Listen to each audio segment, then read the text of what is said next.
Hi friends, ఇప్పుడే Toxic movie చూసొచ్చాను.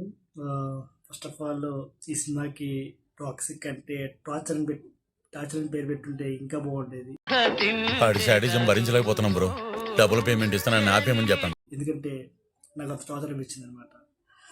First 10 minutes cinema ఏంటి ఇలా ఉంది అనుకున్నాను. సరే నెక్స్ట్ ఏమన్నా సినిమా డైరెక్టర్ ఏమన్నా లేపొద్ది అని చూశాను. కానీ ఫస్ట్ హాఫ్ అంతా అలాగే వెళ్ళింది. సరే ఇంటర్వెల్ అయింది.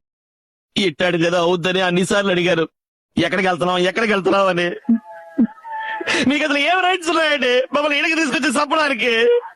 సరే సెకండ్ హాఫ్ లో ఏమన్నా పాయింట్స్ ఉంటాయేమో చూద్దాం, క్లైమాక్స్ అట్లీస్ట్ క్లైమాక్స్ అయినా మంచి పాయింట్స్ ఉంటాయేమో చూద్దామని చూసాను. ఎక్కడే కమ్మలేదు. సినిమా ఎక్కడ లేదు, అంటే హై పాయింట్స్ హై మూమెంట్స్ ఎక్కడ లేదనమాట. Yash screen presence, music, background music తప్ప ఏమి లేదు. డైరెక్టర్ గీతూ మోహన్ దాస్ అసలు ఏమనుకుంది, ఏ పాయింట్ అనుకుంది, ఏం తీసింది అనేది అసలు మన ఆమెకే అర్థమైందో లేదో తెలియదు. నేను సీన్ టు సీన్ కరెక్ట్గా ఉండదు, స్క్రీన్ ప్లే బాగా అసలు ఎక్కడ సినిమా ఏది అసలు పాజిటివ్ అనిపించదు అనమాట.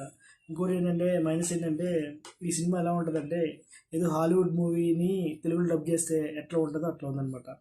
డబ్బింగ్ అయితే వర్స్ట్, ఏ యాక్టర్కి సెట్ కాలేదు.